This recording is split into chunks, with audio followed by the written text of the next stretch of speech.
Oke, terima kasih. Shalom. Shalom. Shalom. Wah, itu dong baru semangat ya. Saya kirain udah mulai ngedown lagi ya. Enggak ya. Hari Minggu ini tambah semangat, makin hari tambah semangat ya. Oke. eh, Sekali lagi saya ucapkan selamat datang buat semua, juga shalom juga, selamat datang juga buat juga teman-teman yang ada di online. Juga saya ucapkan juga selamat pagi buat komandan, ada komandan di tempat ini ya. Ya biasa kalau ada komandan saya berasanya gimana gitu. Ya. Oke, hari ini kita akan, saya bawa satu tema yaitu mengenai apa arti kebenaran. Ya, saya ada slide, saya minta tolong multimedia ya. Instruksinya dari saya ya. Oke. Boleh? Ya. Saya bergumul untuk bawa firman hari ini. Kenapa? Karena sepanjang minggu ini Tuhan kasih tugas luar biasa, ya. Selain ada pekerjaan juga ada kuliah. Aduh, luar biasa banget tugas-tugasnya. Tapi saya selalu berusaha untuk berikan yang terbaik. Saya percaya teman-teman juga akan melakukan hal yang sama, ya. Nah, saat-saat ini kita lagi krisis, krisis mengenai arti kebenaran. Saya juga nggak bilang habis saya ngomong, setelah saya bicara berarti saya sudah paling benar, enggak. Berarti apa yang saya bawakan sudah mantap, enggak. Artinya ini pandangan saya, ya. Artinya teman-teman juga boleh memiliki pandangan yang lain tentang arti kebenaran. Tapi mungkin hari ini saya akan berbicara dari perspektifnya saya mengenai kebenaran itu. Jelas ya, jelas yang di rumah ya. Oke, sudah bisa dibuka? Sudah, silakan dibuka. Ya, apa sih kebenaran? Ini seru banget, karena di luar orang bilang saya benar. Ada yang di luar bilang ajaran saya benar. Ada juga orang yang bilang apa yang saya pahami benar.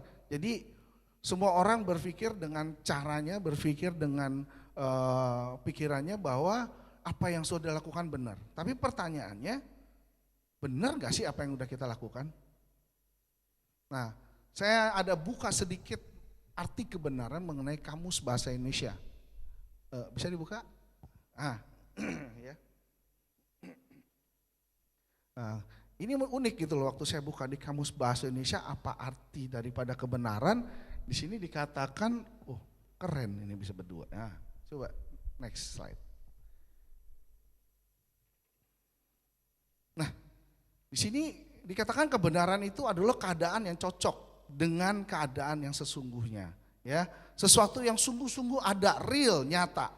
Ada juga bilang kelurusan hati atau kejujuran, ada juga dikatakan perkenanan. Ada banyak sebenarnya kalau kita buka, ada kita cari arti makna kebenaran itu banyak sekali, ya. Bahkan sampai ada pakai bahasa Malaysia segala ya, bahasa Melayu sorry ya. Dikatakan mengenai arti kebenaran. Tapi menariknya adalah saya menemukan arti kebenaran di nomor 4, perkenanan. Ini yang menarik, ya. Real ada, kejujuran, kelurusan hati. Artinya orang yang benar itu hatinya lurus. Setuju ya? Ini belum masuk pada tema, tapi kalau kita buka di kamus aja sudah ada satu makna tersendiri dari arti kebenaran. Orang benar itu hatinya lurus. Setuju ya? Setuju? Apa ada orang benar hatinya bengkok?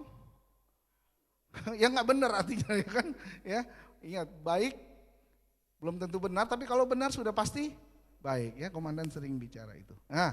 Nah ini menarik. Sementara kita mau tahu kalau menurut Tuhan sendiri gimana, kalau menurut firman sendiri bagaimana. Yang saya dapatkan adalah next aja. Nah ini saat ini kita lagi menghadapi hal yang luar biasa, betul nggak? Hal yang luar biasa. Bersyukur loh teman-teman, hari ini kita bisa ibadah, kita bisa berdoa, kita bisa muji Tuhan. Aduh luar biasa banget. Teman-teman tahu nggak berapa ribu kilometer ya dari tempat kita berdiri, kita lagi ibadah. Apa yang terjadi? Ada saudara kita sedang lempar-lemparan. Ya, lempar-lemparannya masalah lempar apa ya? Nah, sedang lempar-lemparan, sedang perang, ya. ada keluarga kita ya mungkin di Ukraina atau di ya, sama-sama di Ukraina yang sedang mengalami pertempuran ya. Ukraina versus Rusia. Dan apa yang terjadi teman-teman, kita melihat di sini, apa yang kita pelajari, saya melihat ada yang unik. Ukraina bilang bahwa apa yang menjadi keputusannya benar, setuju? Setuju. Nah, Rusia pun juga demikian berpikir bahwa apa yang menjadi keputusannya benar, betul? Betul. Sebagian negara-negara pro melihat keadaan Ukraina, mereka bilang Ukraina benar, mari pray for Ukraina. Siapa di sini ada yang pray for Rusia? Enggak ada. Enggak ada. Emang Rusia yang salah? Ini yang menarik.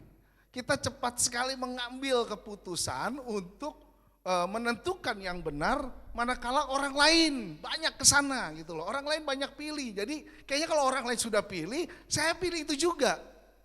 Tapi ada yang pray for Rusia enggak? Kamu yakin? Teman-teman yakin? Jemaat yakin bahwa Rusia enggak salah?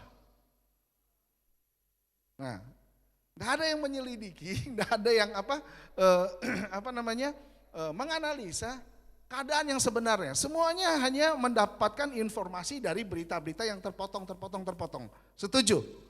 Nah, kalau kita mendapatkan berita yang terpotong yang bukan sebenarnya, yang versi Anda cari benar-benar dari tanya sama Vladimir bukan, itu ini Zelensky. Nah, sama Mr. Putin, ya, itu baru yang benar. Tapi bagaimana kita bisa bilang yang satu benar, yang satu salah, sementara kita nggak pernah tanya sama dia langsung. Jadi sebaiknya harusnya kita tetapkan itu sebagai kebenaran atau tidak. Maksud saya, apa saya kecepatan? Bagaimana mungkin teman-teman menetapkan Ukraina, kita berdoa for Ukraina. Karena Ukraina benar. Kamu udah tanya masalahnya di mana? Kamu tanya nggak Rusia masalahnya di mana? Lalu kamu bilang ini sama ini mana yang benar? Kamu tentukan karena atas dasar berita yang sepotong-sepotong. Adilkah? Nah, kenapa sih saya bawa tema ini berhubungan dengan kebetulan peperangan? Ya, ini ada, bukan masalah. Saya nggak akan bahas Ukrainanya sama Rusianya, percayalah. Saya nggak akan bahas. Tapi terjadinya masalah Ukraina dan Rusia itu kurang lebih dalam hidup kita seperti itu. Setuju atau setuju? Setuju atau setuju? Ya? Kadang-kala kita terima berita sepotong, ini sudah benar orang ini. Sementara orang ini bertikai dengan orang yang lain, kita langsung mudah menghakimi dia salah. Kamu udah tanya orang ini belum? Belum. Lah, bagaimana kamu tahu ini salah atau benar?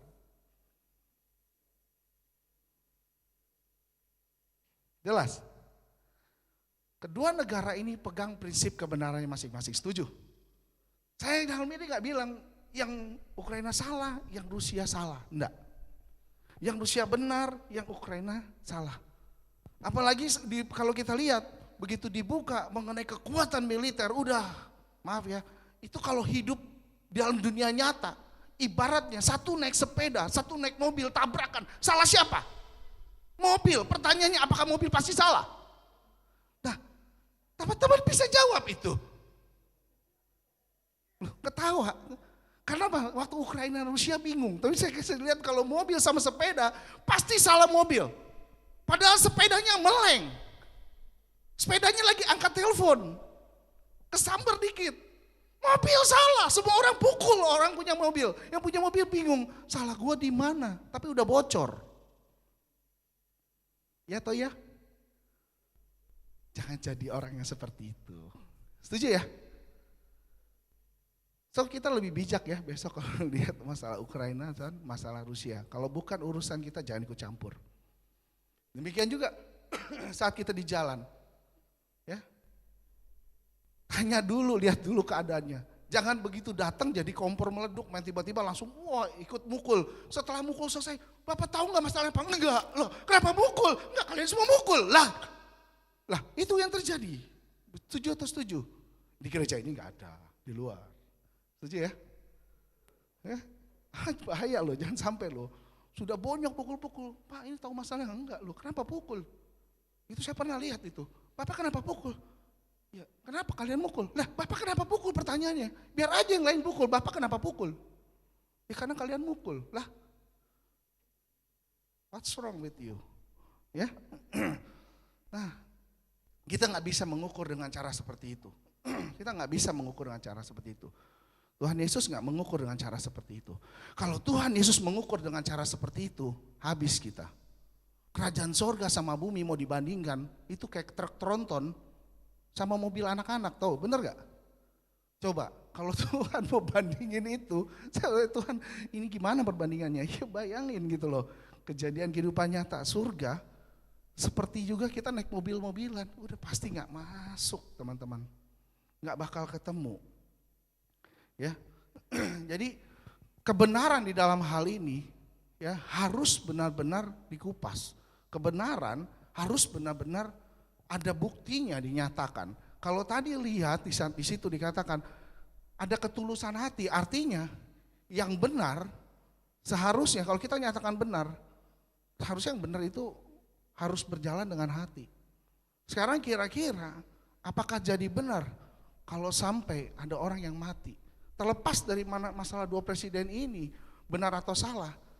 Tapi kalau kita bicara kebenaran, kalau sampai ada orang lain dirugikan karena kebenaran kita, kira-kira itu benar atau enggak? Saya kembaliin sama teman-teman jawabannya. Jadi bukan lagi siapa yang benar, siapa yang salah. Tapi siapa korban akibat kebenaran yang kita pegang, itu yang harusnya kita lihat. Harusnya Anda lebih berhati-hati, kita lebih berhati-hati. Terkadang belum tentu yang kita pegang benar itu benar. Bersyukur kalau kita benar-benar benar, tapi kalau enggak. Tapi yang terpenting, kalau kamus bahasa Indonesia aja menjelaskan ada perkenanan. Yang benar itu dapat perkenanan.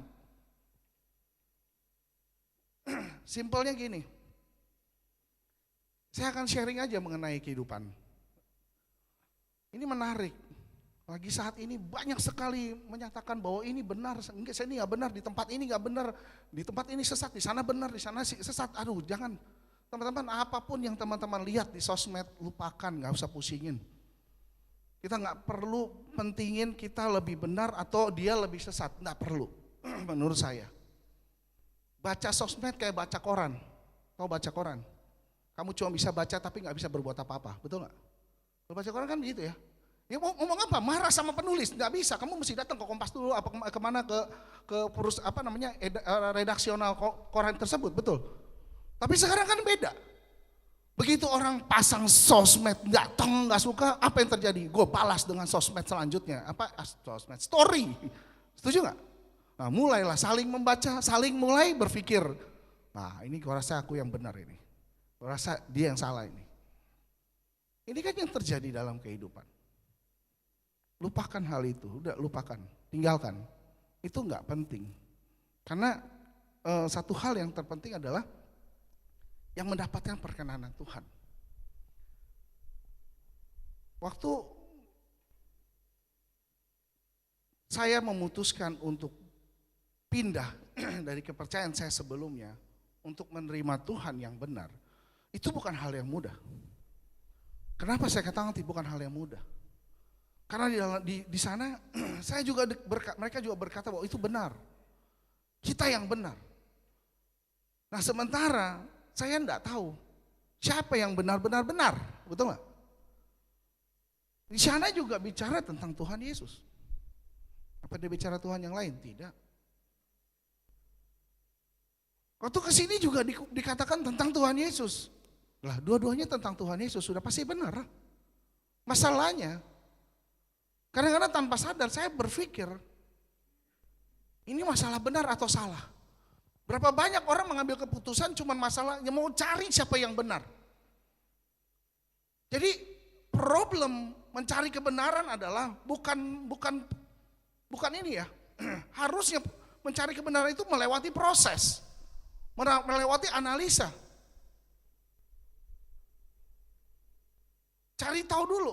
Tapi banyak dari kita untuk kebenaran kita nggak mau pusing dengan proses, kita mau akhirnya pokoknya saya mau cari yang benar, nah itu saya ikut. Ya seperti tadi yang saya kasih contoh, orang pukulin orang berbuat salah, mungkin copet atau apa tadi ya, setelah mukul nggak tahu dia salahnya apa, betul nggak? Harusnya tanya dulu sebelum pukul. Sebentar, ini yang salah siapa? Terus kalau udah tahu yang salah boleh mukul nggak? langsung dipukul. Salah, jangan ya. Kadang-kadang enggak kan, toto rame pukul-pukul, semua langsung pukul. Pokoknya yang banyak udah pasti benar. Crowdnya banyak pasti benar. Di kepercayaan saya dulu juga bilang, pokoknya kamu lihat, kiblatnya di sini. Ya, jemaatnya banyak, udah pasti benar. Kamu hati-hati, banyak ajaran sesat. Nah ini, begitu ngomong ajaran sesat pusing. Kenapa? Untuk menentukan bahwa dirinya benar, dia harus menjelekan orang lain. Goyah nggak saya? Goyah. Oh hati-hati ajaran sesat.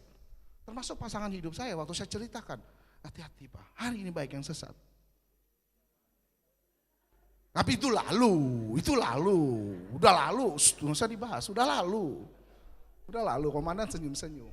Termasuk saya juga berpikir hal yang seperti dia, ya, belum lagi terima hal ini itu.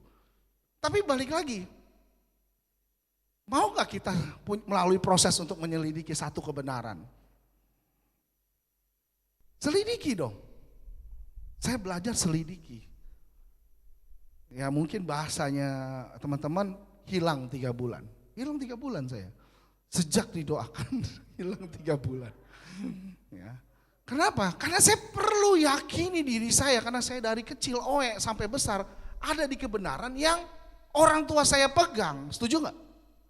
Lalu sekarang saya harus ambil keputusan untuk hidup saya menurut kebenaran saya sendiri. Apa gak pusing? Setuju atau setuju?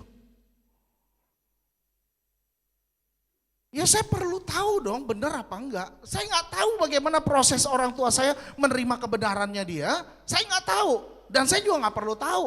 Lagian orangnya juga udah nggak ada pada saat itu. Ada juga tinggal satu orang tua saya dan itu nggak bisa dia komunikasi untuk tanya, Mama pilih Tuhan Yesus kenapa pada saat itu? Apa ya? Ini bengong. Jadi bagaimana saya tahu? Dan setelah saya datang bertemu dengan komandan cerita kebenaran begini-begini banyak banget yang gue belum tahu. Kayaknya gue salahkah gitu loh. Setuju gak? Mungkin saat ini ada pergumulan dari teman-teman seperti itu. Terus bagaimana cara kita untuk melihat kebenaran itu? Saya putuskan untuk didoakan. Tapi juga didoakan gak mudah, butuh waktu, butuh proses. Saksinya ada Pak Dani. Bagaimana untuk membawa keluarga saya. Tapi di sana saya sangat lihat dan bahkan sampai berdiri hari ini saya masih ingat di kepala saya. Saya nggak tahu adakah teman-teman yang ingat waktu masa pertama kali didoakan. Apa yang Tuhan ngomong. Dan apa yang terjadi dengan Anda dan keluarga Anda pada saat pertama kali didoakan. Siapa yang ingat?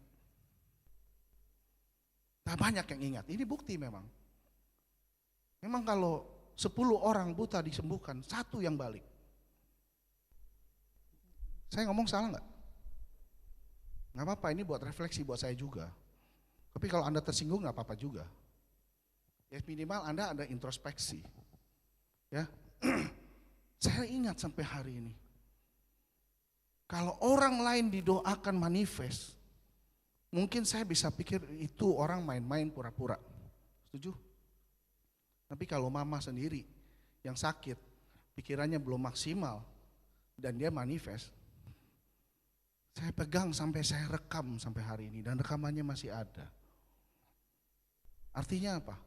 Saya lihat sendiri dengan mata kepala, saya belum pernah lihat yang namanya manifest model seperti ini. Dan buat saya pada saat itu cukup untuk bilang, ini Tuhan yang bekerja. Gak mungkin hantu atau roh lain. Karena setelah semua dibebaskan kembali lagi ditunjuknya saya. Rasanya aneh juga, saya kan datang ke situ untuk bawa orang tua.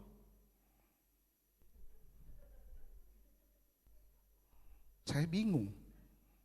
Saya kadang-kadang sampai bingung sampai hari ini, amazing dengan cara Tuhan. Sampai hari ini bisa berdiri di tempat ini pun juga semua karena Tuhan. Saya gak pernah mimpi untuk berdiri di tempat ini. Gak ada dalam kamus hidup saya ada berdiri di tempat seperti ini. Bahkan jadi hamba Tuhan. Itu prioritas bisa kebayang kan? Nah, dan pikiran saya apa? Hamba Tuhan itu nanti kalau udah di atas 50 tahun. Siapa yang sama dengan saya pemikirannya? Oh saya, sama. Jadi nanti kalau udah kerjaan menurun, ya sudah diberkati berlimpah-limpah secara finansial, ya. Oh aminnya kencang. Saya nggak lagi bicara koridor itu Pak. Maaf canda. Ya sudah bicara maaf canda ya. Ya sudah berkati secara finansial, baru saya mau terjun ke dunia pelayanan. Siapa yang mikirnya sama kayak saya? Nah banyak kan, betul ya.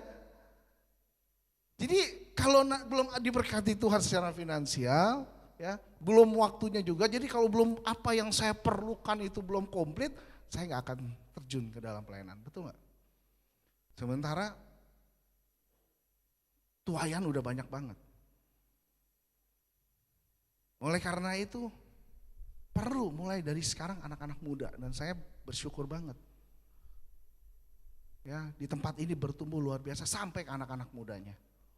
Ya bangga gitu loh, maksudnya anak-anak muda seusia muda sudah dipakai Tuhan. Seusia muda saya lagi sibuk main game apa ini itu, tapi ini sekarang banyak sekali sudah dipakai Tuhan, begitu luar biasa. Amin, haleluya, beri kemuliaan buat Tuhan. Singkat cerita, setelah melihat semua, barulah saya melihat satu kebenaran yang saya pegang. Tadi kan proses pencarian kalau di KPBI ya, saya dapat satu. Mulai berjalan. Yang lain keluarga saya didoakan. Satu persatu didoakan. Tapi karena orang ini yang berdiri di depan ini tegar tengkuk, ya harus, ternyata komandan mungkin pasti tuntunan Roh Kudus. Saya sudah jelas gak mau didoakan, tapi beliau bilang kalau mau keluarga dipulihkan itu harus semua, gak boleh salah satu kurang. Saya kok kayak disudutkan pada saat itu. Tapi itu benar gitu loh. Begitu saya duduk mulai rasanya aneh. Saya udah bilang, saya nggak mungkin manifest. Kok ketawa? Kok ketawa sih? Saya udah bilang dalam hati saya nggak mungkin manifest. Karena ini perbuatan, saya mau berkata perbuatan bohong, tapi saya lihat mama saya, betul nggak? Saya lihat istri saya. Enggak, dia nggak manifest, tapi dia dapat kiriman dari saya. Aneh gitu loh. Akhirnya saya didoakan, saya manifest ternyata. Bagaimana mungkin? Saya bilang, saya bertahan loh dengan ketetapan hati. Tapi ya itu, apa? Firman Tuhan berkata, roh penurut daging lemah. Lemah daging saya. Roh Kudus dalam diri saya, nurut gak? Nurut. Karena di tempat itu ada Roh Kudus. Amin. Ada Roh Kudus. Jadi bagaimana mungkin saya bilang itu gak benar? Setuju gak? Sehingga akhirnya Roh Kudus dalam diri saya keluar, setuju gak? Nah, yang roh lainnya keluar juga, ya kan? Sehingga Roh Kudus harus di posisi yang terutama. Kalau kemarin Roh Kudus di posisi yang kedua, mungkin bahkan ketiga dan lain. Sekarang Roh Kudus harus jadi yang utama, sehingga rohnya keluar, cocok ketemu sohib, Roh Kudus sama Roh Kudus, ya kan? Akhirnya roh yang lain nggak tahan 3,5 jam. Amin. Haleluya. Tapi enggak apa-apa. Walaupun saya setengah nggak tahu, lihatnya pakai apa rahasia rekaman, saya cuma mikir ketawa, goblok banget ya, gue kenapa bisa gitu? Kena. Tapi saya lihat ini pekerjaan Roh Kudus, gak ada yang bisa ditahan. Nah, pertanyaannya adalah yang terjadi sama saya terjadi nggak sama teman-teman di tempat ini bahkan di layar, dan bahkan di rumah. Terjadi. Masalahnya adalah kenapa kita masih bisa keluar? Kalau tahu ada kebenaran, kalau tahu bahwa Anda dapatkan kebenaran, kenapa masih bisa keluar?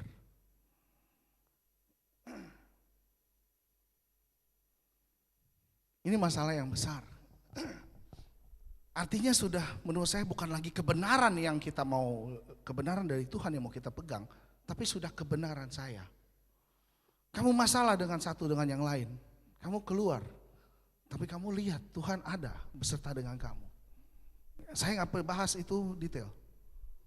Buat pembenaran ini itu, saya nggak pernah mau bahas masalah itu, karena itu urusan dia dengan Roh Kudus. Tapi kalau kita boleh stay hari ini, berdiri hari ini, bertahan hari ini, bukan karena apa-apa. Karena saya tahu, akhirnya saya dapat apa yang saya cari, yaitu kebenaran itu. Kalau kita sudah pegang kebenaran itu, kita yakini sebagai kebenaran, kira-kira bisa nggak digoyahkan sama orang lain? Tidak, harusnya tidak. Kenyataannya bisa katanya. Ya, next firman. Ini menarik. Ya, kebenaran itu sebenarnya gini, sifatnya kebenaran itu simple. Kebenaran itu pastinya punya satu karakter, yaitu next slide. Kebenaran pasti memerdekakan. Amin gak? Amin. Saya kasih slide-nya di firman di Yohanes 8 ayat 23. Mari kita baca. 3, 2, 1. Maka katanya kepada orang-orang Yahudi yang percaya kepadanya, jikalau kamu tetap dalam firman-Ku, kamu benar-benar adalah murid-Ku dan kamu akan mengetahui kebenaran dan kebenaran itu akan memerdekakan kamu. Artinya, waduh, saya dalam hal ini harus ya. Artinya, salah satu ciri daripada kebenaran itu adalah apa? Memerdekakan. Simpelnya itu aja. Saya tahu saya hidup sebelum saya bertemu dengan tempat ini, bertemu dengan komandan tentunya. Saya tahu saya mengalami apa. Saya tahu saya sedang menghadapi apa dan saya tahu saya saat itu sedang mengidap apa. Saya pernah punya penyakit dan mungkin sebagian sudah tahu dulu. Sudah pernah dengar ceritanya, jadi saya nggak perlu cerita lagi. Dan saya tahu, saya menyadari saya harus bergumul itu tidak mudah. 3 tahun mungkin saya harus menghadapi penyakit itu. Dan tidak ada yang tahu obatnya kecuali ke psikiater. Kecuali ke psikiater. Dan psikiater juga tidak menjawab sakit saya, tapi cuman kasih alat untuk membuat saya melupakan. Ya, saya cuma dikasih obat untuk tidur. Kira-kira baik gak? Kalau saya tidur mulu kapan kerjanya? Tidur terus. Bangun masalahnya ada kan gitu loh. Tidak benar itu. Sampai satu hari saya harus ketemu dengan komandan.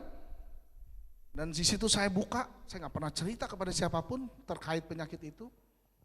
Istri saya cuma tahu setengah, tapi saya buka semua. Karena apa? Karena di penyataan pertama Tuhan udah nyatakan.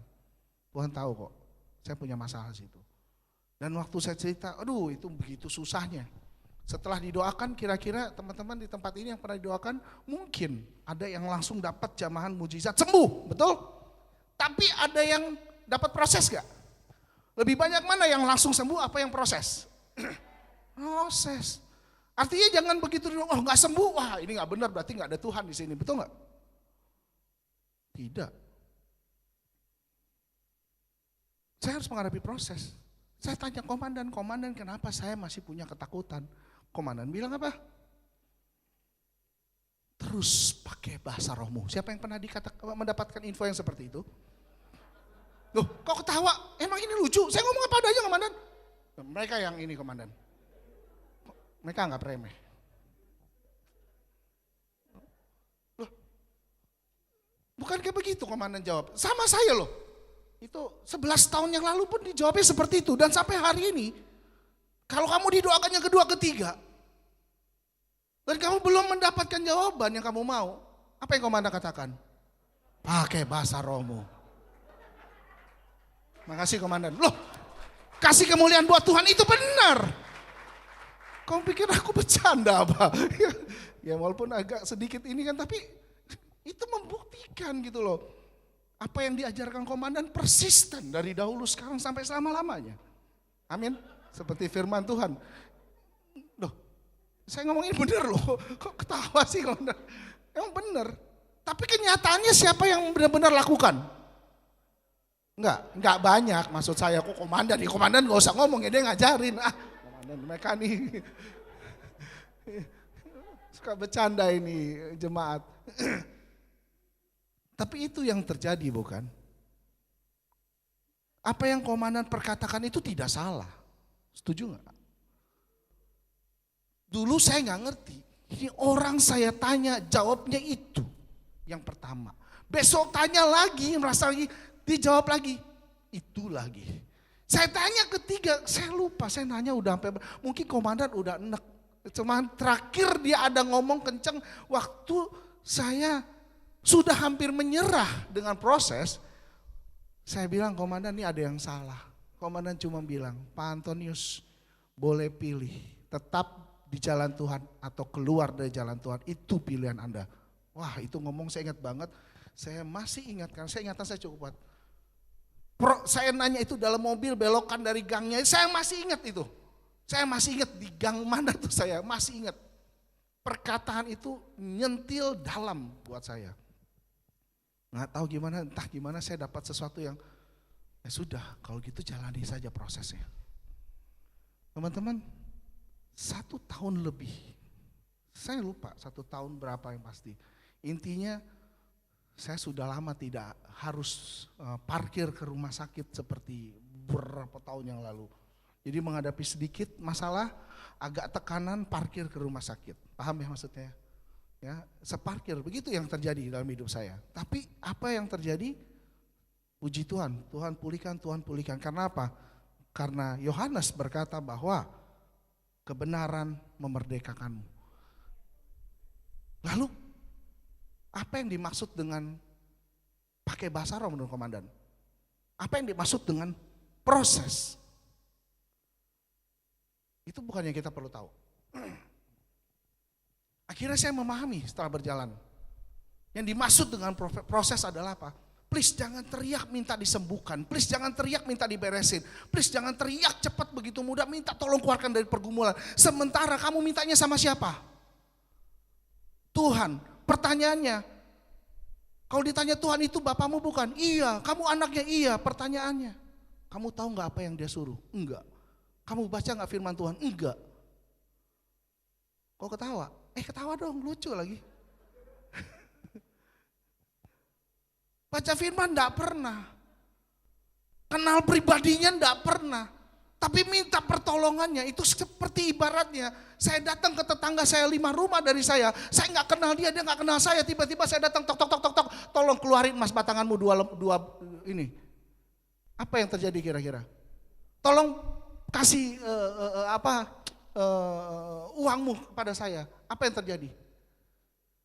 Telepon polisi orangnya, betul enggak? Enggak dilempar batu ya udah bagus. Setuju enggak? Itu seperti diibaratkan seperti itu. Kita minta pertolongan Tuhan, tapi kita enggak serius sama Tuhan. Benar-benar enggak serius. Kita belum kenal pribadinya, tapi kita minta pertolongannya luar biasa. Di sini dikatakan mengetahui kebenaran, artinya apa? Kenal dulu dong siapa yang punya kebenaran. Yang punya kebenaran siapa? Hah? Kalau gitu kenapa nggak cari tahu dia? That's it, kenapa komandan bilang pakai bahasa roh. Dengan memperbesar kapasitas roh teman-teman, teman-teman akan dituntun untuk punya kerinduan cari kebenaran. Amin. Saya dulu nggak ngerti, tapi waktu terus pakai bahasa roh yang aduh, sumpah deh, ya ralaba itu nggak paham, setuju nggak sih? Tapi itu bahasa bayi. Emang ada yang tahu bayi ngomong apa? Oe. Ada yang bisa terjemahin, tafsirin? Gak ada. Tapi setelah beranjak besar, 1 tahun lebih, saya baru tahu anak saya bilang susu, betul nggak? Mama, betul nggak? Papa, mamam, setuju? Enggak. Mau, betul? Mulai berubah, betul nggak? Sama, roh kita dibangkitkan, didewasakan, pelan-lahan, mulai. Nah ini pakai bahasa roh nggak mau, tapi datang terus minta doakan. Kenapa nggak bisa pakai? Karena nggak persisten sama Tuhan, nggak sungguh-sungguh sama Tuhan. Yang dicarinya bukan Tuhan, yang dicarinya adalah keinginannya dia, harapan dia. Setuju? Sama seperti saya. Sementara Yohanes katakan cari dulu dong kebenaran.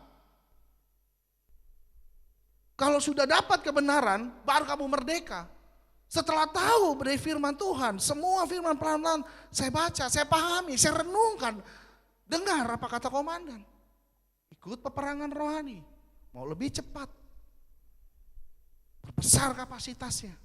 Perlahan-lahan Roh Kudus bicara. Roh Kudus bisa memberitahu. Akhirnya sampai hari ini gak pernah parkir di rumah sakit. Karena saya sudah tahu kebenarannya. Saya katakan, bukan berarti saya ngomong seperti ini, saya sudah yang paling benar ya. Tidak. Tapi minimal untuk hidup saya tidak perlu mengalami kondisi yang mengikat saya. Amin. Karena saya sudah dimerdekakan Tuhan. Dan saya percaya teman-teman di tempat ini semua demikian.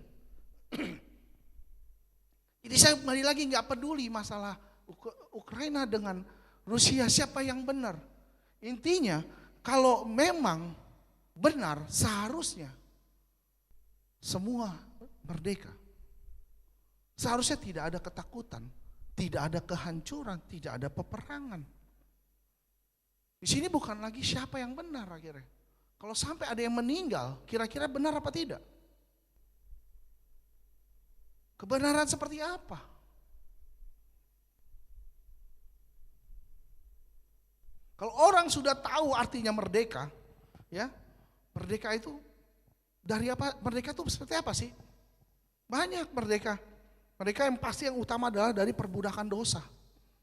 Apa sih yang buat saya mengalami kondisi seperti itu? Apa sih yang buat hari ini terjadi dengan negara keluarga Ukraina dan Rusia terjadi?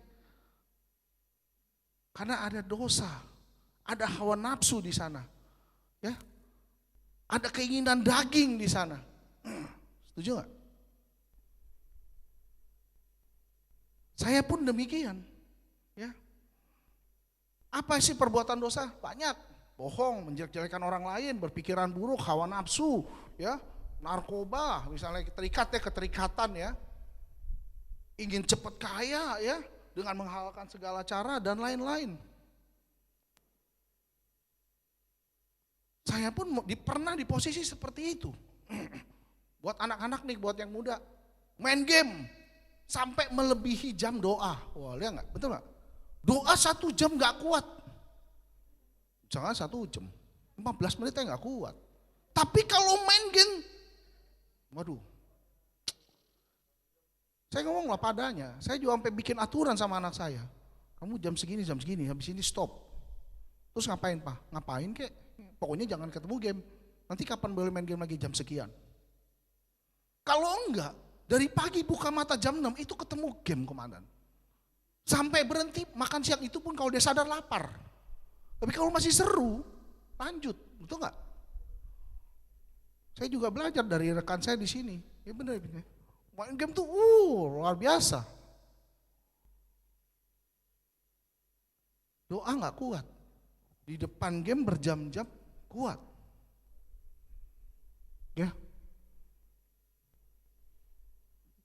Habis itu sekarang lagi masa inspeksi. Saya nggak tahu apakah sekarang pergaman di dunia anak-anak yang inspeksi mulai turun, saya nggak tahu juga. It's true, komandan. Karena ini mau inspeksi. Jangan sampai ketopong kebenaran saya hilang. Atau ditaruh di samping. Jadi cepat, bereskan. Jadi mulai dekat jam doa, tapi tetap main game. Setuju ya? Cuma jam gamenya dikurangi, sekarang yang Tuhannya lebih banyak. Supaya apa? Supaya nanti pada saat inspeksi, semuanya sempurna. Terima kasih. Dan itu juga, bagus juga sih, ada bagusnya. Meringankan beban daripada inspektor. Setuju komandan ya? Ngaco. Jadi saya ngerti kenapa komandan tiba-tiba gak ada instruksi seperti tahun-tahun sebelumnya, persiapkan kita bulan sekian, tiba-tiba seminggu komandan bilang inspeksi kelar. Gak ada ngomong, gak ada apa, langsung. Memang kadang-kadang masih begitu komandan, saya malah setuju dengan keputusan komandan saat ini. Walaupun saya juga kaget gitu, ya kan? Ya, supaya tahu dan akhirnya kebuka satu persatu, oh ada problem ini, oh ada ini. Tapi percaya ada kebijaksanaan Tuhan di sana, ya. Nah, saya juga pernah mengalami satu kondisi ya, gini, terkait dengan yang tadi, sebagai contoh, saya pernah ada datang teman saya, dia punya keterikatan, ya, keterikatan dengan pornografi, keterikatan dengan narkoba. Nah, lucunya dia juga pelayan mimbar. Kira-kira bagaimana? Dia tantang, Ton, boleh gak sih hati gue buat Tuhan? Ini kan mulutnya ya yang ngomong ya. Oh iya, tapi kenapa gue belum bisa lepasin? Yang pornografi, yang mungkin yang narkoba, seks bebas, atau mungkin hubungan sesama jenis ya, ini saya tambahin ya. Merokok mungkin, tapi saya belum bisa. Kenapa ya? Saya cuma bilang satu doang, kamu udah dapat kebenaran belum? Jawabannya apa? Apa sih maksudnya? Kalau kamu belum ngerti maksud saya katakan satu hal, wajar kalau kamu belum bisa. Karena apa? Karena kalau waktu kamu tahu kebenaran, kamu gak akan lagi datang ke saya nanya gimana caranya, setuju gak? Jadi kalau hari ini kamu belum bisa lepasin itu, maaf banget saya harus bilang, kamu belum tahu kebenaran. Tapi saya tahu beberapa ayat firman. Di kepercayaan saya sebelumnya juga banyak yang tahu ayat firman mungkin lebih baik daripada Anda. Tapi pertanyaannya, kalau saya tahu ayat firman Tuhan, apakah saya punya kuasa? Karena saya jadi ayat firman Tuhan cuma sebagai ilmu pengetahuan untuk membenarkan keputusan saya. Tapi sebenarnya seharusnya saya bilang, kalau kamu berani naik mimbar, kamu tahu konsekuensinya, kamu tahu kamu buka di imamat, begitu suci dan kudusnya kemah Tuhan, setuju? Berapa banyak korban persembahan harus diberikan, dan gak semua orang bisa masuk ke dalam kemah Tuhan, setuju? Hanya orang pilihan. Namun sekarang semua orang bisa naik mimbar. Tapi tidak menjaga kekudusan. Lalu Anda bilang, di tempat itu tidak ada Tuhan. Sorry, Tuhan selalu ada. Tapi kalau kamu tidak bisa lihat kuasa Tuhan, bukan karena Tuhan tidak ada di situ, tapi karena kamu yang belum kenal Dia. Kamu belum lepaskan semua hal-hal demikian. Setuju? Nah, karena model seperti kamu, mimbar jadi tidak kudus. Setuju gak? Seharusnya mimbar itu kudus. Amin. Saya gak bilang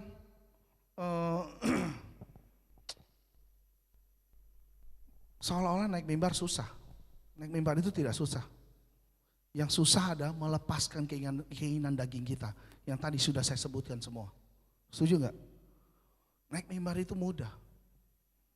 Yang gak kudus juga bisa kan, tadi banyak kan. Saya gak bilang yang tadi gak kudus ya, maaf ya. Maaf loh, gak gitu loh maksudnya. Maksudnya mudah, semua naik. Siapa yang tahu juga saya sudah kudus? Intinya hanya Tuhan sama kamu doang yang tahu. Tapi kamu gak bisa bohongin diri kamu. Mau sampai kapan? Mau sampai kapan? Untuk tidak menjaga kekudusan. Karena saya percaya orang naik ke mimbar itu banyak motivasinya. Mungkin ada yang pengen dikenal, pengen dilihat, dalam hidup gak pernah dilihat. Saya bingung gak bisa dilihat, apa kurang gede dia? Maksudnya gak pernah diiniin orang, maksudnya dipandang orang gitu loh. Nah dia butuh pengakuan itu. Kalau naik di mimbar mungkin bisa terlihat lebih kudus, amin. Mungkin kalau naik di mimbar ya bisa kelihatan lebih gimana gitu loh. Ya, dan banyak motivasi ya. Ada juga orang melayani Tuhan ya karena ngabisin waktu lah daripada bengong-bengong di rumah. Nggak ada kerjaan, ada nggak yang kayak gitu? Kayaknya sih nggak ada ya. Banyak loh. Tapi pertanyaan, ada nggak yang benar-benar ngelakuin itu buat Tuhan? Ada. Kalau kamu benar-benar mau melakukan itu buat Tuhan, kamu akan bertahan. Amin? Amin? Jadi udah stop ya, cari salah benar, menghina orang lain, merasa diri paling benar. Udah stop lah. Ya. Karena kenyataannya kita saat ini semua dibenarkan. Kita semua dikuduskan. Enggak ada yang benar di sini. Jadi jangan lagi merasa paling kudus, paling wah Tuhan udah bersatar dengan saya, kamu enggak ya. Apalagi bawa nama Tuhan sembarangan ya, untuk kepentingan diri sendiri. Ini Tuhan yang ngomong sama saya loh, saya boleh ngelakuin ini. Tuhan yang ngomong sama saya loh, saya bisa lakuin ini. Jangan. Kembali lagi lihat hati kita. Karena sedikit sekali orang yang bisa melihat isi hatinya sendiri. Maksudnya sebelum dia berkata bawa nama Tuhan, lihat jangan-jangan ada kepentingan saya di dalam situ. Ada kepentingan kita ingin sesuatu. Dan supaya lebih diterima sama rekan-rekan, saya bilang, Tuhan yang ngomong. Kalau Tuhan yang ngomong, siapa yang berani lawan? Langsung diam semua. Pertanyaan benar-benar Tuhan atau tidak? Nanti waktu yang bicara. Setuju? Waktu bicara. Karena Roh Kudus itu dahsyat. Saya selalu percaya setiap orang yang pakai nama Tuhan tapi tidak benar, itu seperti orang yang menabur dan akan menerima hasil tuaian. Satu persatu orang-orang yang berbicara tentang hal seperti itu, satu persatu Tuhan tunjukkan kekonyolannya. Saya dalam hal ini gak lagi nyindir siapa-siapa, maaf banget, gak nyindir siapa-siapa. Ini hubungan sama manusia kan juga sama kan, apalagi mohon maaf, kalau kamu punya karunia, jangan cepat-cepat berkata Tuhan bicara, saya dapat ini dari Tuhan. Cek dulu hidupmu. Tapi bukan berarti Tuhan tidak bisa hadir. Tuhan bisa hadir. Tapi kalau mau mantap, jawabannya ada di Yohanes. Please cari dulu kebenaran yang sebenar-benarnya. Dan merdekakan dulu dirimu. Karena saat kamu merdeka, saat terlepas, baru Roh Kudus bisa masuk. Karena di dalam tubuh kita gak mungkin ada Roh Kudus, ada roh lain. Setuju? Dari mulut yang sama keluar berkat, dari mulut yang sama keluar kutuk. Cross check deh. Dari mulut yang sama bicara haleluya, puji Tuhan, saya mengucap syukur Tuhan berkati. Dari mulut yang sama keluar kata-kata yang gak layak di story. Cek. Siapa punya roh di dalam kebenaran tadi saya. Karena kalau kamu merdeka di dalam kebenaran, kamu akan dapat perkenanan Tuhan. Jadi apa yang kamu bilang keterikatan tadi, aku gak bisa kayak begini, aku gak bisa kayak gini. Seperti yang ada teman saya datang, bahkan saya pernah punya satu cici, saya bisnis, suatu hari kita bikin acara, ada acara kayak motivasi di pekerjaan saya, di sekuler saya. Kita undang seorang ahli NLP, ahli itu berkata, dalam yang keterikatan rokok mana? Yang keterikatan rokok.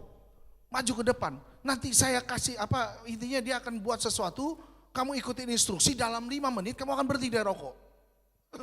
Keren gak? Itu orang dunia loh yang ngajarin. Keren. Saya mah penasaran, saya mau lihat. Saya juga belum gitu kenal Tuhan, jujur ngomong pada saat itu. Akhirnya dia maju, ikutin instruksinya. Siangnya pada saat itu, dia bilang, iya rasanya aneh ya mulutnya, nyium rokok. Hebat banget ya. Ya, abis makan siang saya lihat di pinggir dia lagi ngerokok. Capek. Wah, di saat itu di depan saya lihat, dia rasanya aneh sudah, waduh. Entah dia menyenangkan hati speaker itu kali apa gimana ya. Wah luar biasa, abis makan, nggak ngerokok sih, udah bebas. Tapi ada satu momen Tuhan tuh selalu unik. Intinya dia mau sembunyi, kelihatan. Tiba-tiba saya lagi mau ke mobil ngambil sesuatu, dia lagi di pinggir mobil ngerokok. Ya Tuhan Allah, kok masih begini? Dia bilang, iya gue tahu tiba-tiba pas gue lagi buka pintu dari mobil juga. Dia buka pintu, baunya rokok, pasti dong kalau yang rokok kan. Dia nemuin rokok di mobil, dia lanjut. Roh penurut, daging lemah. Itu pembenarannya bukan? Karena apa? Karena tidak ada Roh Kudus. Dia pakai kekuatan sendiri. Tapi kalau Roh Kudus selesai teman-teman. Amin. Roh Kudus selesai. Jadi kalau bilang saya mau berhenti, berhenti. Kamu belum bisa berhenti, cek. Saya bilang sama teman saya suka sesama jenis. Dia bilang, waduh saya sampai bingung. Kok bisa? Nggak tahu, saya belum bisa berhenti menyukai sesama jenis atau berpindah ke lawan jenis. Saya bingung. Tapi dia juga bisa WL. Bisa? Bisa. Lalu siapa yang naik? Roh apa yang naik? Itulah iblis. Kalau dia nggak bisa serang kamu, dia akan serang dengan cara yang lain. Iblis ahli strategi, betul ya komandan ya? Jadi jangan sok-sok merasa bahwa kamu lebih pintar daripada iblis. Jangan pakai kekuatanmu, pakai kekuatan daripada Roh Kudus. Itu yang selalu komandan kasih tahu. Roh lawan dengan roh, amin. Jangan pakai kekuatan sendiri. Karena itu yang terjadi. Sekali lagi saya tekankan, kalau kamu tahu kebenaran, maka kebenaran akan memerdekakan. Berarti segala ikatan-ikatan yang harusnya nggak bisa, kata teman-teman, harusnya clear, lepas. Nggak akan tergoda. Kapan waktu saya khotbah juga saya bilang, saya datang ke satu tempat, waktu saya lagi beli ikan lohan ya, waktu itu pernah cerita. Lalu pemiliknya ngerokok di depan saya dan rokoknya saya suka lagi. Di depan saya sengaja dan dia tawarin, kan saya pernah cerita ya di khotbah kapan itu ya. Itu luar biasa banget baunya. Yang lain gagal. Tapi saya bertahan loh, tidak, saya bilang tidak. Tapi itu nahannya luar biasa loh. Di situ ada pertentangan, tapi saya baru tahu itu yang dibilang peperangan rohani dalam hati saya. Roh Kudus dalam diri saya, masa lu gagal cuma gara-gara sebatang? Setelah apa yang kamu perbuat? Wah itu luar biasa. Tapi setelah keluar dari tempat itu, saya haleluyanya juga luar biasa. Terima kasih Tuhan, ternyata saya bisa ngelawan itu. Karena apa? Karena kebenaran yang sudah diterima. Dan saya sudah katakan bahwa saya sudah merdeka dari hal-hal itu. Saya katakan saya udah ngelakuin itu. Titik. Apapun alasannya, apapun kondisinya. Mungkin yang orang bisnis bilang, tapi kan gak enak kalau saya ketemu partner bisnis kan mereka ngerokok semua kan saya gak menghormati. Halo, itu kan pembenaranmu. Kamu aja yang lagi pengen. Justru orang-orang yang merokok waktu kamu bilang, maaf saya tidak merokok. Dia sangat menghormati. Oh oke, thank you. Malah dia bertanya, keberatan gak kalau saya merokok di depan Anda? Setuju gak? Kamu aja yang sok-sokan bilang, gak enak nih sama teman, lagi kumpul duduk. Emang aja lu cari. Betul gak? Pergaulan yang buruk musyakan kebiasaan yang baik. Udah bagus, baik-baik. Kamu cari pergaulannya macam gitu yang kumpul-kumpul. Terus kamu bilang, kebetulan kok ini pada kumpul, gak enak. Gak ngormatin dia, tuan rumah. Alasan. Tetap bilang, sorry saya gak ngelakuin lagi, saya gak ngerokok. Seperti itu kan? Jadi keterikatan sudah bebas, harusnya sudah bebas, ya. Ingat bahwa yang pada prinsipnya seperti ini. Saya punya satu firman, mungkin bisa tolong next. Next. Ini menarik untuk menguatkan apa yang saya katakan. Next slide, bisa? Di Markus 10 ayat 17 sampai 22. Tapi saya tadi bukanya cuma satu doang setahu saya. Markus 10 ayat 17. Ini bukan slide ini, bukan habis ini. Markus 10 bukan ya slide-nya? Oh bukan. Enggak apa-apa, balik kalau gitu, balik lagi. Ya. Markus 10 ayat 17 sampai 22. Mungkin bisa minta tolong itu atau saya baca aja. Markus 10 ayat 17 sampai 22. Pada waktu Yesus berangkat untuk meneruskan perjalanannya, datanglah seorang berlari-lari mendapatkan dia. Sambil bertelut di hadapannya, ia bertanya, "Guru yang baik, ya, apa yang harus kuperbuat untuk memperoleh hidup yang kekal?" Jawab Yesus, "Mengapa kau katakan aku baik?" Ini menarik nih, tolong ya lihat baik-baik ya, simak. "Mengapa kau katakan aku baik?" kata Tuhan Yesus. "Tak seorang pun yang baik selain daripada Allah saja." Ini Tuhan Yesus loh. Dia dapat sanjungan, dia balikinnya apa? Tuhan loh, ya. "Engkau tentu mengetahui segala perintah Allah," kata Yesus. "Jangan membunuh, jangan berzina, jangan mencuri, jangan mengucapkan saksi dusta, jangan mengurangi hak orang lain, hormatilah ayahmu dan ibumu." Lalu kata orang itu kepadanya, "Guru, semuanya itu telah kuturuti sejak masa mudaku." Wow, dahsyat ya. Tetapi Yesus memandang dia dan menaruh kasih kepadanya. Lalu berkata kepadanya, ini kata-kata menaruh kasih artinya Yesus tuh turunin. Yesus dengar dia ngomong, wah udah banyak nih yang kayak gini nih, suka merasa diri benar nih. Udah gue udah lakuin semua. Tapi Yesus gak ngelawan, yakin loh gitu. Kalau kita kan gitu ya. Enggak, dia turunin penuh kasih. Dia jawabnya tenang. "Oke, hanya satu lagi kekuranganmu." Cia, jawabannya, "Pergilah, jualah apa yang kau miliki dan berikanlah itu kepada orang-orang miskin. Maka engkau akan beroleh harta di sorga. Kemudian datanglah kemari dan ikutlah aku." Jawabannya keren deh. Tuh, apa yang terjadi? Mendengar perkataan itu ia menjadi kecewa lalu pergi dengan sedih sebab banyak hartanya. Amin. Saya mau kasih eksegesis sedikit tentang firman ini. Ya, ini menarik firman ini.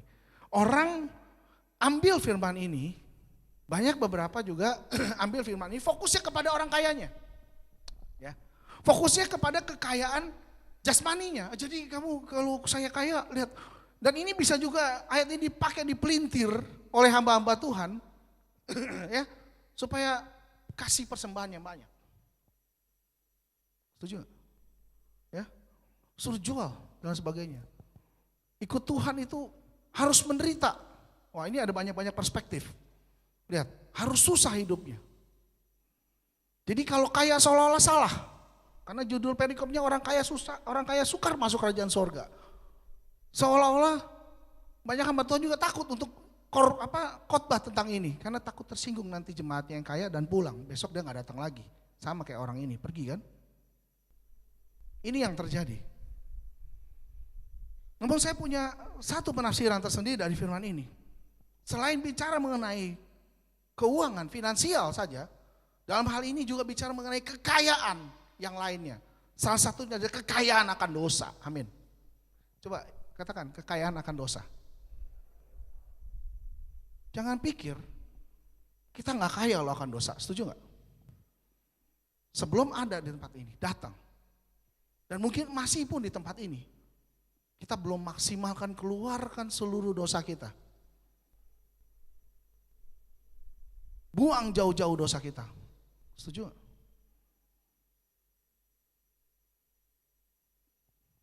Kok aku tuh udah Kristen dari kecil. Papi mamiku pekerja. Diaken. Wah gila dahsyat. Pengkhotbah. Gak mungkin aku gak kenal Tuhan. Haleluya. Ini kan yang anak orang ini tadi datang ngomong seperti itu bukan? Udah semua. Beberapa firman Tuhan 10 perintah Allah itu semua udah dilakuin. Pokoknya nyaris sempurna. Tuhan jawabnya simpel. Jual. Maksudnya apa? Buang semua kekayaan-kekayaan yang kamu miliki sebelumnya. Termasuk kekayaan apa? Dosa. Betapa sulitnya kamu melepaskan dosa. Sehingga kamu atau kita semua masih hidup di dalam perbudakan keterikatan. Kalau mau ikut Tuhan, Tuhan bilang apa? Buang semuanya. Buang dosa-dosanya. Tapi aku lagi menikmati dosa itu. Aku lagi enjoy dosa itu.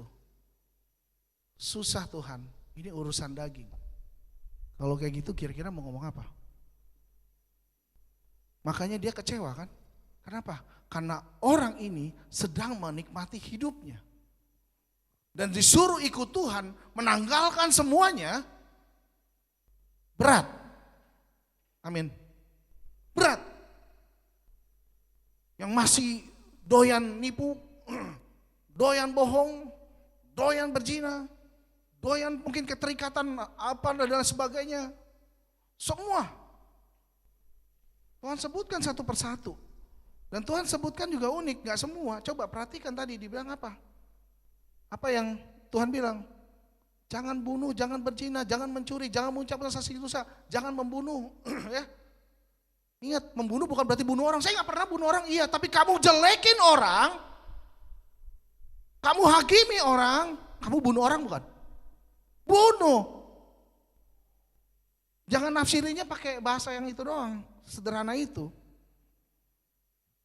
Jangan berzina, jangan mencuri. Mencuri apa? Termasuk saya di depan sini mencuri kemuliaan Allah, gak boleh. Jadi saya naik panggung supaya orang kenal siapa Anton. Gak penting. Mengucapkan saksi dusta, bohong, apalagi bohong tentang orang lain.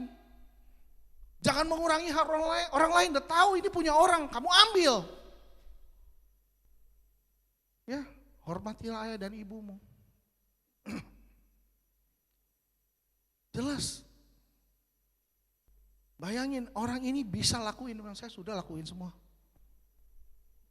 Kalau saya bilang, Tuhan kasih tahu, sebenarnya Tuhan tahu bahwa dia belum bisa lakuin itu. Karena dia ngelihatnya secara jasmani, secara roh. Pas Tuhan bilang, ya udah, gampang, kamu jual semuanya. Cuma dijawab satu hal itu aja, down dia langsung. Dan gak sedikit juga.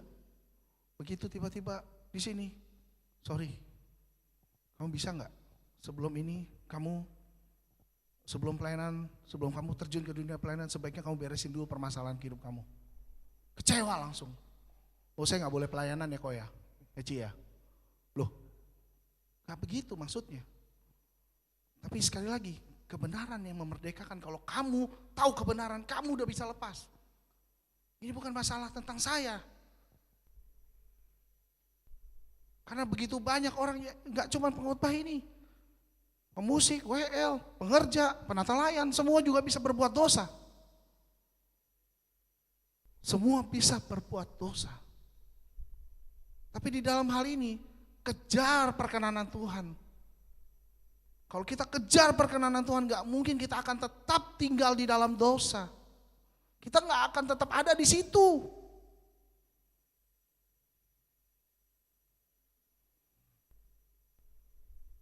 Kita akan bisa lepaskan semua.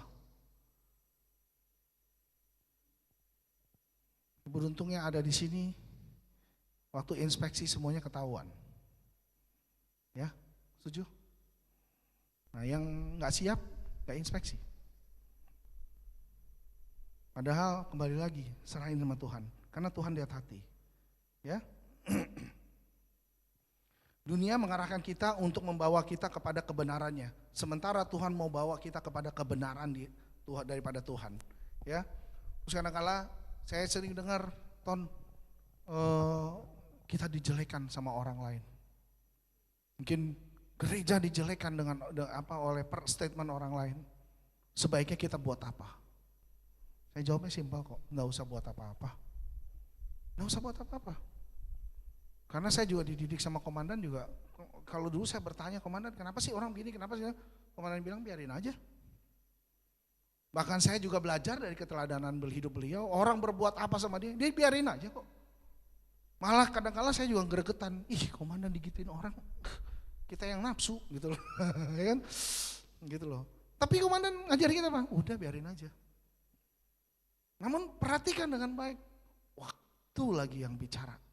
Semua yang bermasalah, saya gak bilang komandan, maaf ya, ngomong ini seolah-olah komandan yang kudus banget, tidak. Cuma saya lihat bagaimana komandan menjaga perkenanan Tuhan, itu aja kok saya lihat. Dan itu nyata, saya gak lagi ngomong ini karena ada komandan di depan, enggak. Tapi apa yang terjadi sama hidup beliau itu menjadi teladan buat saya, buat kami pengerja, para pengerja. Jadi kita lihat, awalnya juga saya nggak kenal beliau, tapi berjalan waktu, saya lihat, dan saya tahu memang hati komandan buat Tuhan luar biasa. Sehingga kalau ada orang yang di luar sana ngomong yang ini itu, kalau saya tanya, Tuhan, komandan baiknya gimana nih? Biarin aja, doain. Wow, syok saya dengarnya. Tapi rata-rata yang ngomong nggak benar, bukan lagi bermasalah sama seorang pribadi, tapi dia lagi bermasalah sama siapa? Roh Kudus. Karena nggak ada yang benar kok. Kita nggak ada yang benar. Termasuk mohon maaf komandan pun juga nggak benar. Kita semua dibenarkan. Kita dikuduskan. Tapi kembali lagi, siapa yang tahu isi hati komandan, isi hati saya, isi hati para pengerja dan jemaat? Itu cuma diri Anda sendiri sama Tuhan. Jadi tujuannya apa Anda mengomong yang nggak baik tentang orang lain? Tujuannya apa? Sementara yang ngomong itu juga pernah merasakan bagaimana Roh Kudus hadir. Unik ya? Unik ya? Kan lucu ya? Dari mulut yang sama dia berkata, terima kasih Tuhan, memang aku lihat Tuhan nyata di sini. Begitu mengalami satu pergumulan, tiba-tiba dia bilang, oh ya, di tempat itu nggak ada Roh Kudus ya. Di tempat sini baru ada Roh Kudus ya. Di situ ajarannya nggak benar. Di sini ajarannya yang benar. Tapi sudah lihat. Saya nggak kaget kenapa Musa juga nggak masuk tanah Kanaan. Jadi pastikan jadi orang Kristen yang punya ketegasan, punya kredibilitas, punya prinsip. Setelah saya tahu kebenaran, mari pegang kebenaran itu sekuat-kuatnya. Mari bela kebenaran itu. Jangan malam mundur, malah takut. Kalau bahasa teologisnya berapologetika. Pegang dan bela kebenaran itu, tapi jangan pakai bela yang versi anarkis ya. Kalau versi anarkis, wah, potong minum darah jadi apa? Halal. Itu enggak benar. Bela itu dalam arti apa? Bela kebenaran firman Tuhan. Bela. Kalau memang benar kamu rasa ada Roh Kudus, stay. Tapi aku nggak cocok sama dia. Nggak usah pusing. Kamu datang nggak lihat dia, kamu datang lihat Tuhan. Kamu udah cross check, kamu udah analisa, kamu udah dapat proses kebenarannya, kamu sudah pegang kebenarannya. Jangan dilepas begitu saja. Pertahankanlah kebenaran itu. Tenang aja kok, di Lukas dikatakan siapa yang tidak bersama-sama aku yang melawan aku, dan siapa yang tidak mengumpulkan bersama dengan aku, ia mencerai-beraikan. Dan lucunya, yang kurang benar, ya, mencerai-beraikan, bawa-bawa orang, nggak apa-apa, it's okay kok.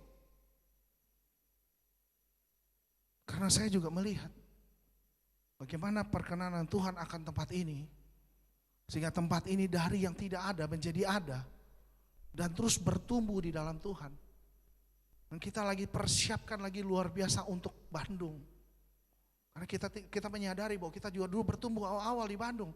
Jakarta tuh nggak ada. Tapi Tuhan taruh hati buat Jakarta. Tapi kita di Jakarta juga jangan jumawa. Merasa bahwa wah sudah Tuhan berkati. Tidak. Pasti Tuhan punya maksud kenapa Jakarta harus bertumbuh. Bukan berarti Bandung tidak bertumbuh. Tapi sekarang Bandung lagi luar biasa. Jakarta harus support.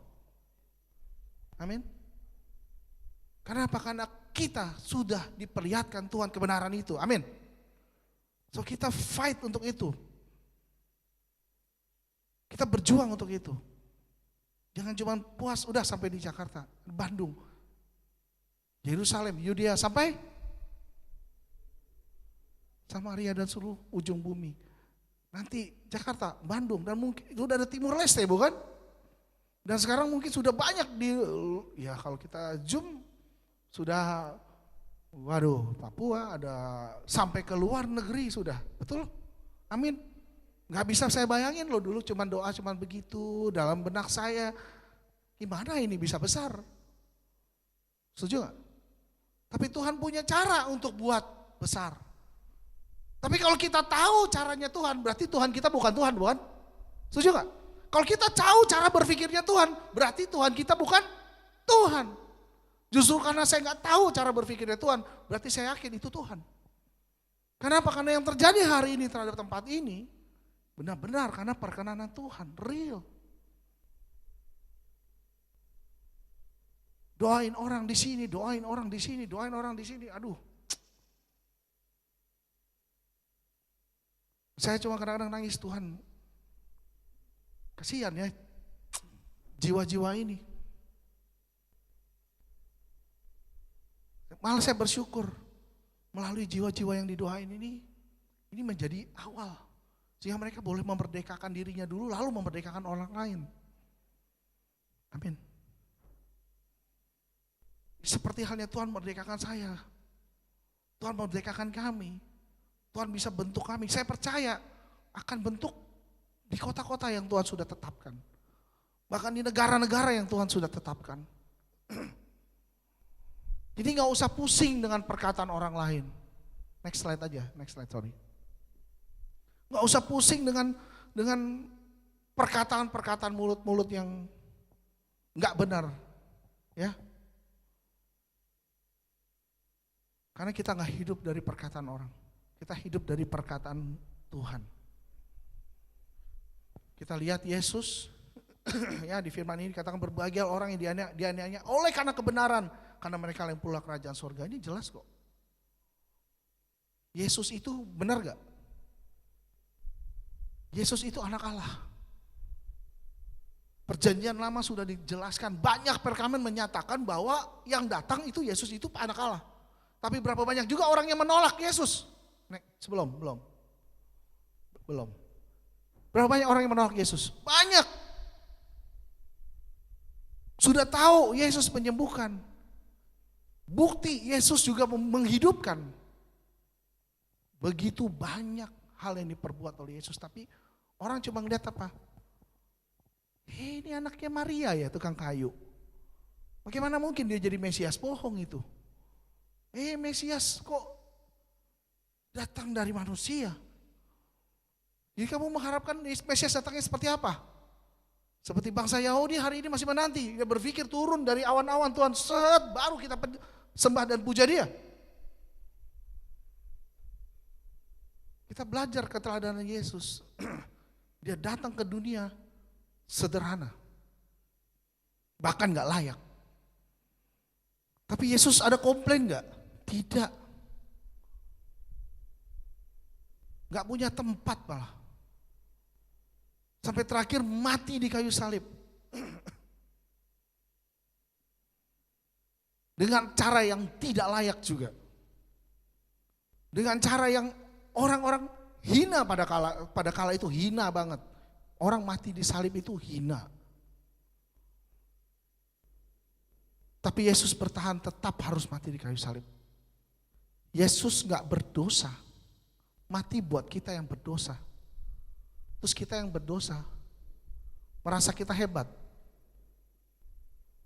Siapa kita? Makanlah kehebatanmu itu. Karena gak perlu.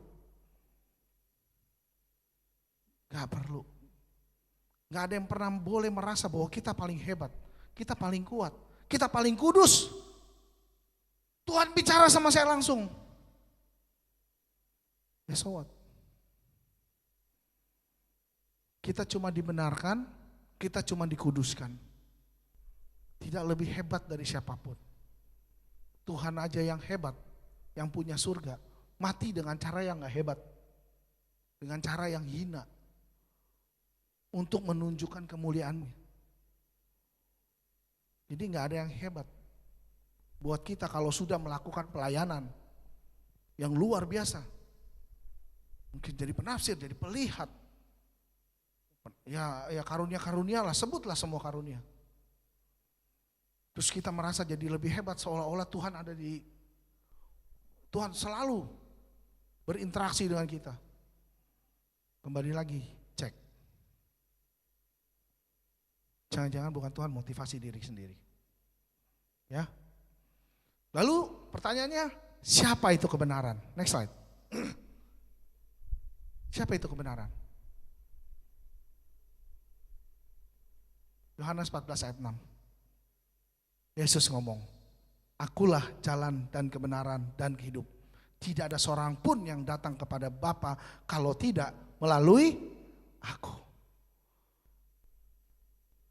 Jadi yang benar bukan kamu, bukan saya, bukan komandan. Yang benar Yesus. Jadi jangan menganggap diri, oh saya udah paling benar. Sementara bicara paling benar, baca firman kagak. Bolong, merenungkan kagak. Gak ada waktu Tuhan. Ya, kembali lagi. Yesus jalan kebenaran. Ya, tidak ada jalan lain. Ya, kecuali Yesus. Next slide. Kita masuk pada kesimpulan. Siapa itu kebenaran? Tuhan Yesus Kristus. Amin, kasih kemuliaan buat Tuhan. Bagaimana saya tahu tentang kebenaran? Bagaimana saya bisa tahu tentang kebenaran? Ayo. Siapa tadi ada yang ngomong apa? Apa? Baca firman Tuhan. Ya, itu betul. Baca firman Tuhan. Ya. Selanjutnya, ya kan nggak mungkin kita kalau nggak baca firman Tuhan kita bilang kita tahu kebenaran ya. Bagaimana agar kita dibenarkan? Ini yang menarik. Gimana caranya kita dibenarkan?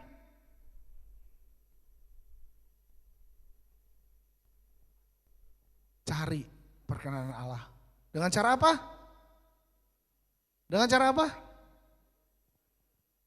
Mentaati setiap aturan yang sudah dibuat dan menjauhi larangan atau perintah yang udah Tuhan ngomong.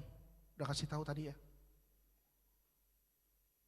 Dan bagaimana saya supaya lebih dibenarkan, supaya ikut Yesus gitu loh, benar-benar. Tinggalin semua dosa. Betul? Jual. Ya.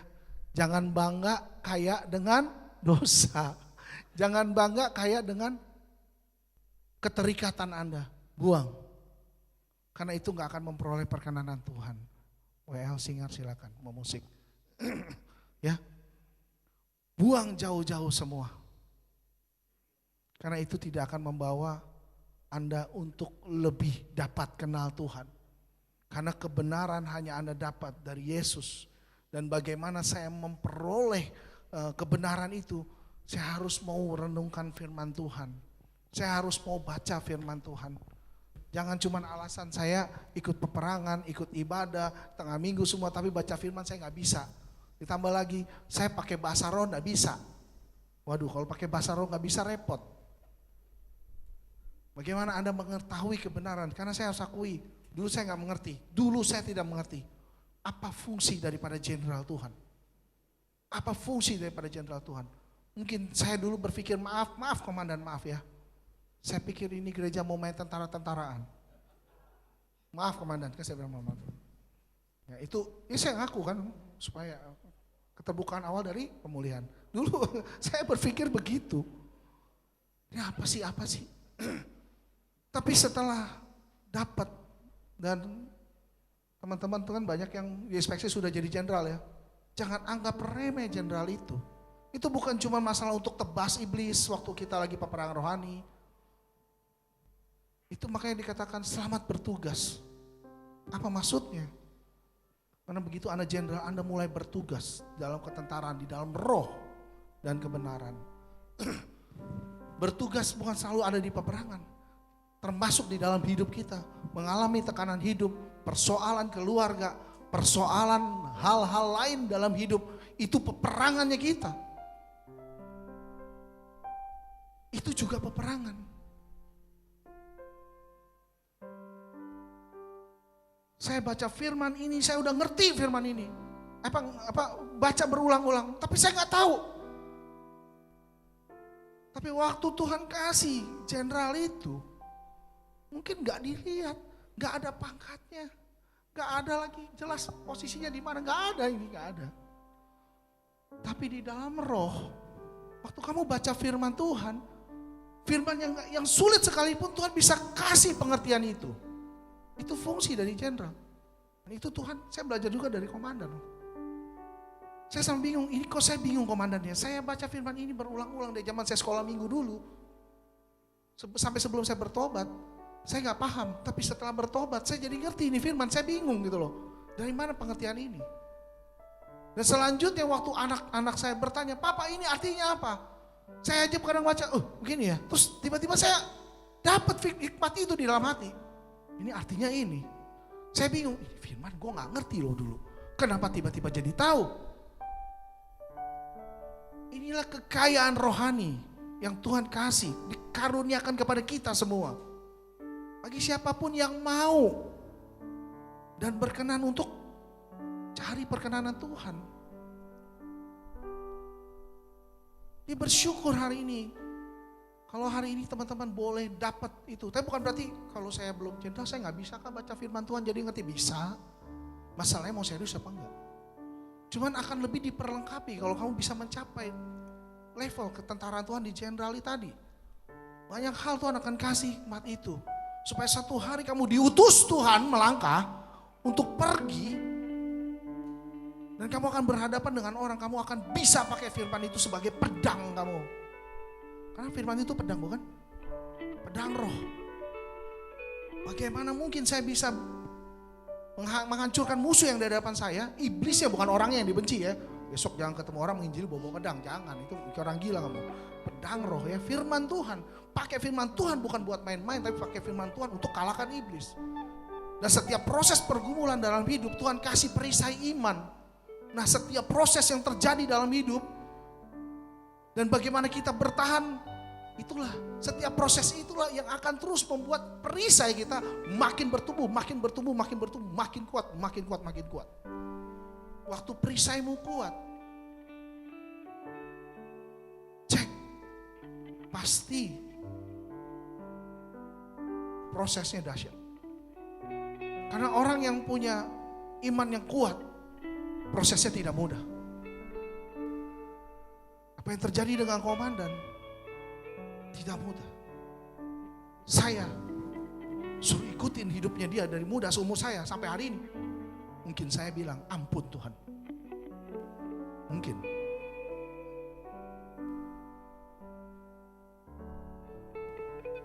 Tapi dalam hal ini saya tidak berharap Anda juga harus menjadi seperti komandan. Tapi jadilah versi terbaik dirimu. Seperti yang Tuhan sudah tetapkan setiap kita punya panggilannya masing-masing. Maksimalkan kita, diri kita untuk capai panggilan tertinggi kita. Capai panggilan tertinggi kita sehingga kita dapatkan perkenanan Tuhan. Gak usah pusing orang ngomong apa. Gak usah pusing orang ngomong sesat. Karena apa? Karena kebenaran itu harus dinyatakan. Yang ngomong juga belum tentu benar kok. Tenang aja. Fokus sama Tuhan. Fokus mempersatukan, fokus untuk ngumpulin. Sampai nanti, kapan kita dinyatakan benar? Kapan? Kalau dulu saya boleh ambil perkataan yang selalu adik saya katakan, William, nanti waktu di surga kok. Betul. Kita baru tahu kita benar atau tidak. Dan saya selalu bilang sama dia juga, gak harus di surga juga. Di sini pun kita bisa tahu. Udah pasti di surga ya. Tapi kalau kita ada Tuhan, ada Roh Kudus dalam kita gak akan cerai beraikan orang. Kita akan persatukan. Tuhan yang tahu isi hati kok. Tuhan yang tahu isi hati. Kenapa kamu ada di dalam dunia pelayanan? Kenapa kamu ada di sini? Tuhan yang tahu isi hati.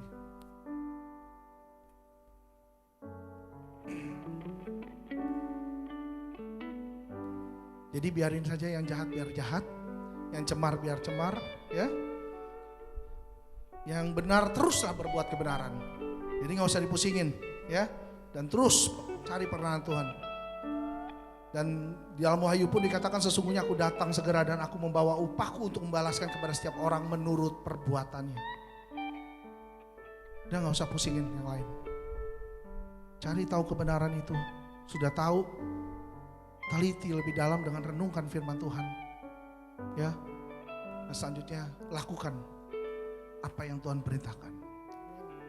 Dan biarlah nama Tuhan yang dipermuliakan. Mari kita berdoa. Bapa, kami mengucap syukur. Kau boleh menuntun kami pada kebenaran firman Tuhan. Kau menuntun kami untuk mengerti makna kebenaran. Begitu banyak makna kebenaran yang belum tergali. Dan kami tahu kami harus terus menggalinya. Seperti kami menggali permata, emas, perak dan permata. Sedemikian juga kami harus menggali hal-hal itu. Karena kami tahu firman Tuhan itu emas, perak dan permata. Begitu sangat berharga, begitu sangat mulia. Sampai ini kami mungkin hidup hanya tahu tentang Tuhan, kulit luar saja. Namun saat ini kami mau belajar untuk tahu tentang Tuhan lebih dalam lagi. Mencari kebenaran yang sebenar-benarnya. Seperti Tuhan katakan, akulah jalan kebenaran. Ajar kami Tuhan untuk kenal lebih dalam pribadi Yesus. Saat kami kenal pribadi Yesus, kami semakin hari semakin diubahkan. Kami semakin hari semakin menjadi seperti bagaimana Engkau ingin kami perbuat atas diri kami. Terima kasih Tuhan untuk kebenaran daripada Engkau. Terima kasih kalau hari ini kami boleh diberi hikmat, pengertian, kebijaksanaan. Sehingga seluruh jemaat pun boleh semakin hari bertumbuh. Semakin hari semakin dikuatkan. Semakin hari boleh jadi jemaat yang punya prinsip tegas. Punya kredibilitas di dalam Tuhan. Bukan cuma jemaat follower, tapi jemaat yang punya pendirian. Jemaat yang bisa membela imannya. Karena musuh kami bukan pribadi orang-orang yang berkata-kata tidak benar di luar. Tapi musuh kami iblis. Karena iblis selalu berusaha untuk membuat orang lain merasa benar. Manakala dia tidak lagi dapat menembus pertahanan, dia akan cari cara sehingga orang itu akan merasa dari benar. Dan dia akan merasa bahwa orang lain lebih tidak benar. Dan pada saat itu Tuhan, biarlah Tuhan kasih kami hati untuk tetap diam. Untuk tetap terus mengadah kepada Tuhan. Bukan kepada siapapun. Kami fokus terus kepada Tuhan apapun kondisinya Tuhan. Baik buruk keadaan kami. Kami mau cari Tuhan Yesus dahulu. Sebelum kami cari yang lain yang kami butuhkan. Karena saat kami tahu tentang Tuhan Yesus, maka semuanya akan ditambahkan kepada kami. Apa yang menjadi kebutuhan kami akan Tuhan sediakan. Dan biarlah kami sampai pada tahapan itu Tuhan. Sampai pada tahapan di mana kami mengerti. Bukan kami fokus kepada tambahannya, tapi fokus kepada Tuhan Yesus yang adalah pemilik dari kepada kebenaran itu sendiri. Dan biarlah terus Tuhan, nama Tuhan dipermuliakan. Mulai hari ini sekarang sampai selama-lamanya. Dan biarlah Tuhan, saat ini kami sudah menerima setiap benih firman itu. Kami taruh di dalam hati kami. Dan kami siap untuk bertumbuh. Biarlah di dalam nama Tuhan Yesus Kristus kami mengucap syukur selalu. Haleluya. Amin.